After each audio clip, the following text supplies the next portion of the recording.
Assalamualaikum, I am Uruj Zahra, your English language instructor. I hope you all are well. आज की इस video में हम modal verb start कर रहे हैं।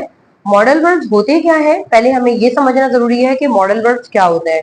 प्रीवियस लेसन में हमने टेंसेस और वो तमाम इम्पोर्टेंट स्ट्रक्चर जो आपकी इंग्लिश के लिए जरूरी थे हमने वो डिस्कस किए, जैसे कि present simple, past simple, future simple, progressive and इसी तरीके से परफेक्ट प्रोग्रेसिव। आज हमारे पास नेक्स्ट टॉपिक स्टार्ट होने जा रहा है जिसका नाम है मॉडल वर्ब। मॉडल वर्ब की मजीद डिटेल की वीडियो हम आने वाली दिनों में आने वाली वीडियोज में बनाएंगे, लेकिन आज की इस क्लास में ये बात वाज़ेह है कि आज हम एक ऐसे मॉडल वर्ब का स्टार्ट लेने जा रहे हैं कि आपको अपनी जिंदगी में इसका अंदाजा भी होता है और आप इससे रिलेटेड जुमले बनाते भी हैं। इंग्लिश में इससे रिलेटेड सेंटेंसेस बनाना कोई बड़ी बात नहीं होता है और ये बहुत आसान भी है। सबसे पहले तो ये समझना जरूरी है कि मॉडल वर्ब्स होते क्या हैं। मॉडल वर्ब्स हमारे पास ऐसे वर्ब होते हैं, ये ऐसे एक्सप्रेशन वाले वर्ब्स होते हैं जिनका ताल्लुक हकीकत से नहीं होता। ये अक्सर किसी को मशवरा देने के लिए या आपकी एबिलिटी यानी सलाहियत बताने के लिए, किसी चीज के इम्कान को बताने के लिए इस्तेमाल होते हैं। इनकी मुख्तलिफ टाइप की कैटेगरी हमारे पास मौजूद है, जैसे कि can, should, must, may, might, would. लेकिन आज के इस लेसन में हम कैन का इस्तेमाल करने जा रहे हैं, can action and can state. लेकिन इनको डिस्कस करने से पहले यहाँ पर कुछ एक्शन एंड स्टेट वोकेबलरी लिखी हुई है। I want you all to remember these vocabulary, क्योंकि अब इंग्लिश की जैसे जैसे क्लासेस आगे बढ़ती जा रही हैं आपके लिए जरूरी है कि आप मुख्तलिफ सेंटेंसेस याद रखें। सबसे पहले हमारे पास एक वर्ड मौजूद है जिसका नाम है अबंडेंट। अबंडेंट का मतलब होता है वाफिर, यानी बहुत ज्यादा कसरत से।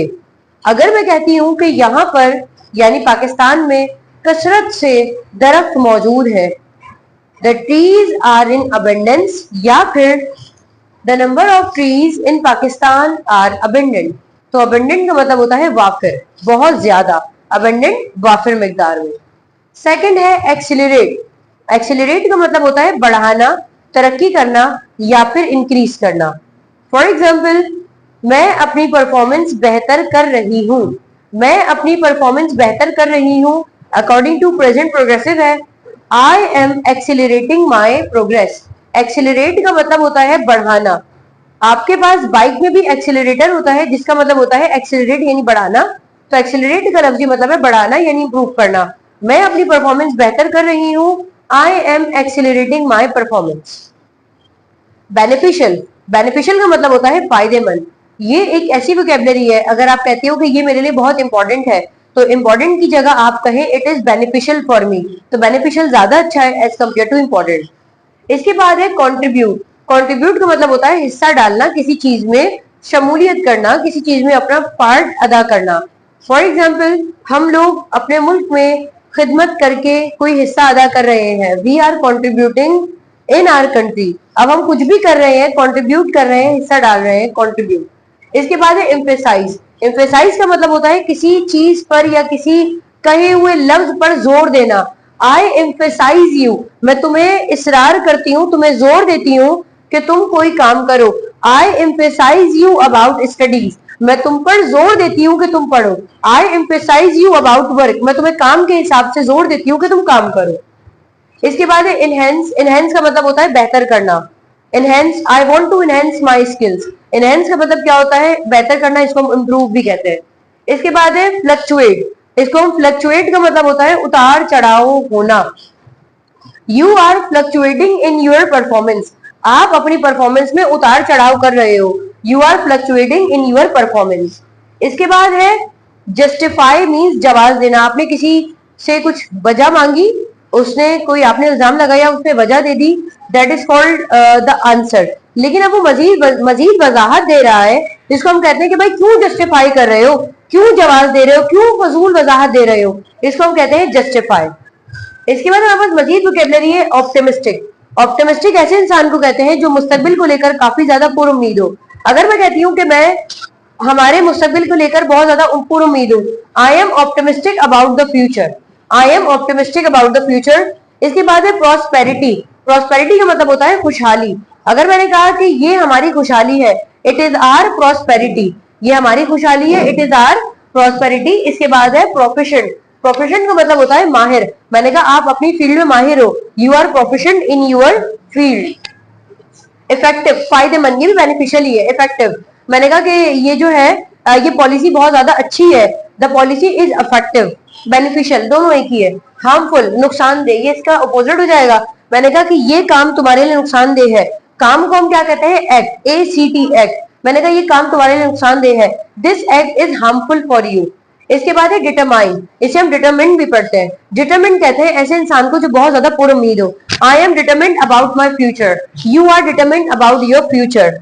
इसके बाद है रिलक्टेंट। रिलक्टेंट का मतलब होता है हेजिटेट, यानी हिचकिचाहट का शिकार। मैंने कहा you are reluctant about your English, आप अपनी इंग्लिश को लेकर क्या हो? बहुत ज्यादा रिलक्टेंट हो भाई। इसके बाद है इम्प्लीमेंट, ये वर्ब है, इसका मतलब होता है नाफिज करना। मैंने कहा गवर्नमेंट हम पर टैक्स लगा रही है, the government is implementing the taxes, the government is implementing the taxes. ये एक्शन इन स्टेट वोकैबुलरी अभी हम मॉडल वर्ब में डिस्कस करेंगे। सबसे पहले हम बात करते हैं कैन का मॉडल वर्ब। कैन का लफ्जी मतलब होता है सकना, लेकिन अब इसका ऐसा कोई लफ्जी मतलब तो है नहीं। ये आपकी कोई सलाहियत की तरफ इशारा करता है, आपकी एबिलिटी की तरफ इशारा करता है। इसका सिंपल सा फॉर्मूला है, सब्जेक्ट के बाद कैन आएगा, देन वर्ब की फर्स्ट फॉर्म आएगी एंड ऑब्जेक्ट आएगा। You can fluctuate the price. Fluctuate हमारे पास वर्ब है जिसका मतलब होता है उतार चढ़ाव करना। यू कैन, सब्जेक्ट के बाद कैन लगेगा, you can fluctuate the prices. आप प्राइजेस को क्या कर सकते हो? फ्लक्चुएट यानी उतार चढ़ाव कर सकते हो। मान लें आप किसी बिजनेस के बिजनेस होल्डर है आप, और मैंने कहा कि आपका अपना बिजनेस है, थोड़ा सा प्राइजेस आप कम कर ले, तो आपकी अपनी सलाहियत है, आप क्या कर सकते हैं? You can fluctuate the prices.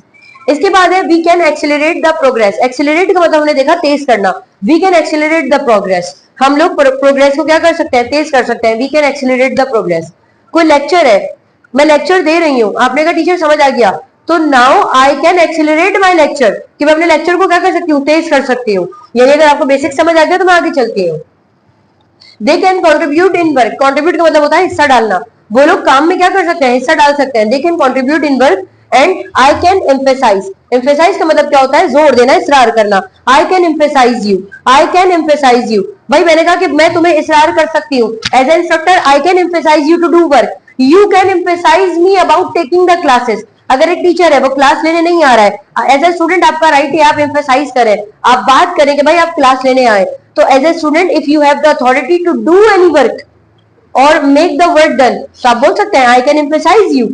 तो इसरार करना, तो आपने कोई भी काम आप कर सकते हैं, कैन के बाद आप वर्ब लगा दें। मैं पानी पी सकती हूँ, आई कैन ड्रिंक वाटर। बच्चे खेल सकते हैं, चिल्ड्रन कैन प्ले। हम लोग भाग सकते हैं, वी कैन रन। हम लोग पढ़ सकते हैं, वी कैन स्टडी। आप लोग पढ़ सकते हो, यू कैन स्टडी। हम लोग तुम्हारी मदद कर सकते हैं, वी कैन हेल्प यू। आप मेरी मदद कर सकते हो, यू कैन हेल्प मी। तो कैन से लफ्जी मतलब हमारे पास क्या आया है कि कोई काम हम कर सकते हैं। इसके बाद हमारे पास आता है कैन बी। कैन बी का लफ्जी मतलब हमारे पास स्टेट में आ रहा है। कैन के बहुत ज्यादा पार्ट्स हैं, हम आगे आने वाली क्लासेस में इनको डिस्कस करेंगे। कैन बी का मतलब आता है जब बी लग गया, इसका मतलब है कि अब वर्ब मेरा एक्शन से स्टेट में आ गया है।